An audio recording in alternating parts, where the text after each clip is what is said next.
Hey guys, it's Jess again. Today I'm going to share with you another drugstore haul.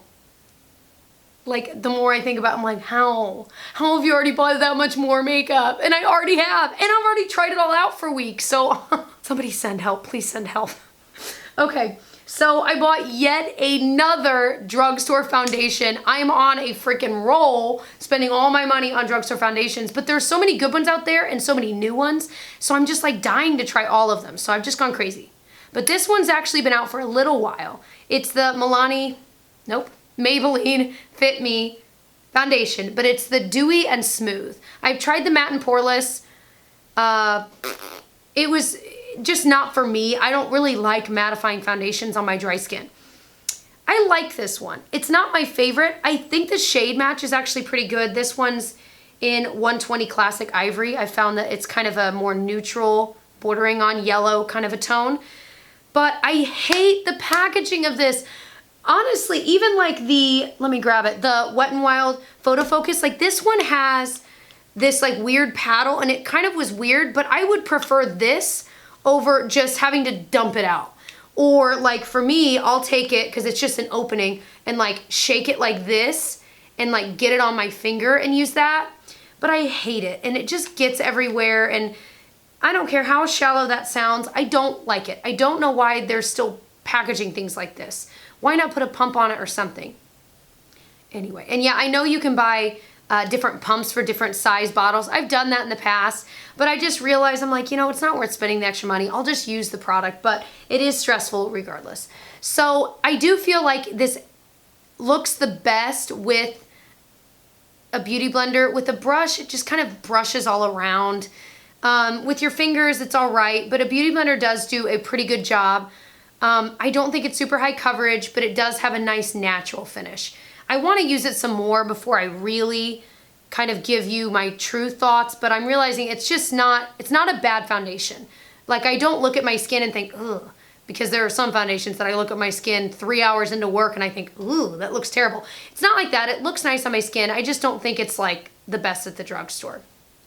I bought a bunch of Essence products. I feel like there's a store near me called Meyer. If you live in the Midwest, you probably have one. And they just recently started carrying Essence. So I was like, oh snap. Because otherwise, like I either had to buy them online or go to an Ulta, and there's not an Ulta super close to me. It's not that far. But I don't go that often because I get myself in trouble and buy too much makeup. Anyway, so I wanted to try some new products. So I've got some crummy ones. Let's start with the crummy one. This is the Essence Say No to Redness. And I thought, perfect. I've got red cheeks. Sometimes I'll have redness here. So I've used this a bit, and it really is truly a green formula. You know what I mean? It's a green product. Here's the thing, guys, though. It doesn't really blend in well. And, you know, you don't have to blend it in all the way because you're going to put foundation on top of it. And if you're really trying to cover redness, that can be nice, except for the green would peep through. So I'd blend it in more, and it just looked weird. Like it just added like weird texture to my skin and it just didn't look good. Like I would rather some redness show through than what this looked like. It just looked like a weird kicky mess. The foundation would get like stuck on it, but not in a good way. And I've tried this in quite a few ways with different foundations, different things. It's a big ol' pass. So no. Next Essence product is their Camouflage Cream Concealer. I got it in the shade Natural Beige, and I think the packaging is so cute. You know, you just open it, duh, and it's got two different tones. So one's a little more yellow, and one's, well, just a little bit more deep, kinda. They swatch okay, but I tried it under my eye and hated it. Like it really, I couldn't blend it. Like it was just kind of just there. So then I tried it on like blemishes, and it did okay. It was just okay. I will say it was creamier than a lot that I've tried at this price point. The second shade's a little bit too deep for me. So I will say if you're gonna buy this, definitely more for covering blemishes, not for under eye, which that's how most products like this, they really don't work great on your under eye unless it's like an amazing formula. Not my favorite, but not the worst. So it's kind of a meh product. If you set it with like a loose setting powder, that does a really good job. You've got a blemish. If you tap this around it and on it and kind of blend it pretty well, and then you set it with a really good loose setting powder, it will stay in place. So for that, I'll say great. On its own, it doesn't stay in place. So you do have to set it with something. So the next Essence product I bought, I must have got the wrong one. This is the Essence Lash Princess Mascara. A lot of you guys recommended this, but it must have been a different, they had like a few options for Lash Princess. I must have gotten the wrong one because this stuff, I put it on my lashes and I like the brush, and it literally at the end I had 3 lashes and I put on like 1 coat and I'm like, what is going on? So I'm like, okay, whatever. So I kind of finished the other eye. It was the same thing, just like really clumpy, but not in a good way. Because a little bit of clumping can be good because it adds volume. No, this looked crazy. So then the next day I tried it again, same exact thing. If you've tried this, or maybe it's a different one, please let me know. Did I buy the wrong one? Am I using it wrong? I don't know. But next product is a repurchase. This is the NYX Jumbo Eye Pencil in Milk. I forgot how awesome this is. I used it today.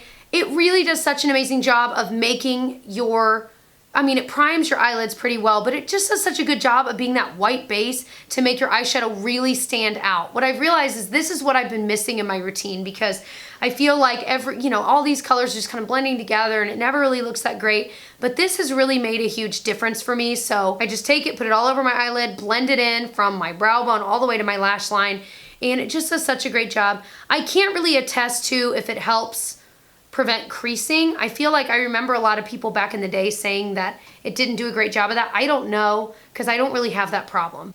On that same token, I bought another Maybelline color tattoo, and it's in the shade Too Cool, and the reason I bought it was for that same reason. I wanted to use this as an eyeshadow base, just like the NYX. But the thing is, this is really, it does have like a sheen.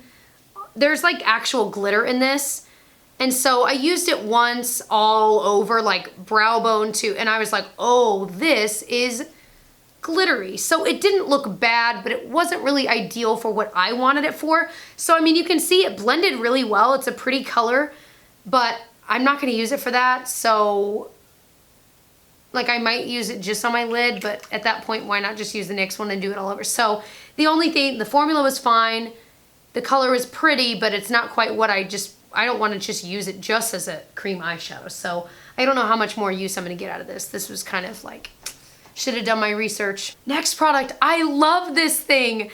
This totally took me by surprise. This is the Revlon Ultra HD lipstick, and it's in number 700 HD Sand. Now, I tried, they're like ones that were in the smaller ones. I don't know that that was the same formula or if it was the same product. These are way better. I hated those old ones with a passion. Did a whole video about it, about like a year, maybe even 2 years ago. This is like a comfortable, you can see it's kind of like a satin, but very moisturizing, you know, kind of a finish. I love this shade. I've been wearing it every day at work. Like I just grab it, throw it on. It looks so great. You don't really need a mirror, lip liner, or anything like this. I don't know about the other shades, is the only one I bought, but I love it. Oh my gosh, because it's not, I have pigmented lips as it is, and I feel like every time I get like a nude, it either is way too light or it's just way too deep, but this is right in between. It's perfect. Perfect. This product I bought from e.l.f. It's their Expert Liquid Liner, and I feel like so many people use this, and I feel like I remember trying it a long time ago, but I haven't in a while. It's one of those brush tips. I don't love brush tips. I would rather have felt tips. However, brush tips are really good at, like, if you're wearing fake lashes, like I'm wearing fake lashes today, really good at painting over it. And if you've seen my recent videos where I'm wearing different fake lashes, it was a really thick lash band, and you can see the lash band. And as I'm editing all those videos, I'm like, oh my gosh, like it was driving me crazy. And I know it was driving some of you guys crazy. What was driving me just as crazy. I think what could have helped that is a better liquid liner. Like the felt tips are great, but for something like that, they don't do a great job. But this really is almost like painting your, you know, your lash line. So I think this would have been better, but those lashes just had way too thick of a band. Anyway, this stuff is really nice. It's really black. I mean, it doesn't budge too much. I've only used it a couple times.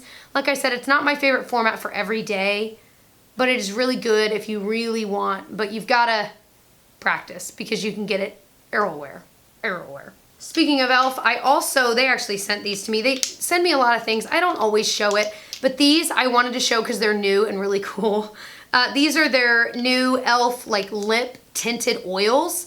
And so there's 4 shades that I have. This one's in Red Kiss, and these are just like these really comfortable, truly just oils. They have a little tint of color to them, but like looking at this, you think, oh, it's gonna be super red. No, it's like a nice, very light wash of color, but the idea is that they're really moisturizing, good for your lips. This next one's in Coral Kiss. Again, you'd think it's gonna be like bright coral. The applicator is really interesting. It's like a little chair, if you can see that. But Coral Kiss is right there. And then the next one, these next 2 are my favorites. This one's Pink Kiss, and this one has a lot more pigment to it, which I thought was kind of interesting. I mean, I guess it's not that much more, but I think it's a lot more. But it's a really pretty like bluish tone. And then this one's in Nude Kiss. Is this the one I was wearing at work the other day? I think so. I really like these last 2 shades. Again, they seem almost more like lip gloss-like, because what's crazy is this red one is the one that has the least pigment and it's not super red. So it really is kind of interesting. But I would really recommend these last 2. I think they're so beautiful. They're so, your lips look so healthy and plump. They're not, I don't think they're plumping, but they just look healthy and juicy, and it's really comfortable to wear. So these are one of those things that tinted oils are kind of becoming bigger and bigger. I'm noticing, especially in the drugstore too. And so these, I like the packaging. It's kind of bigger. It reminds me of, it's kind of the size of like Buxom lip glosses in a way, but I was very impressed with these. And like I said, I would recommend those last 2. So those are all of the new items I've recently bought from the drugstore. I feel like I keep doing drugstore hauls. Like I can't even keep up with myself. I can't film it fast enough before I buy like a ton more, but it's just that season of new launches, new amazing products. So I have also filmed today a Wet n Wild best and worst of what's new from Wet n Wild, and the same thing for Milani. So if those are up, I will link them below. If they're not, stay tuned, because there's so many amazing new products from both of those lines. So many that I did separate videos instead of including them with this. Anyway, but I was so impressed with so much, and it's really just so exciting because they're all so cheap. I hope that you'll subscribe, and if you are already subscribed, click the little bell wherever it is on the screen so that you get notified when I upload new videos. And if you aren't already following me on my social media, which is right up there, please do. I love to share makeup goodies throughout the week each day, and I will see you guys in my next video. Bye.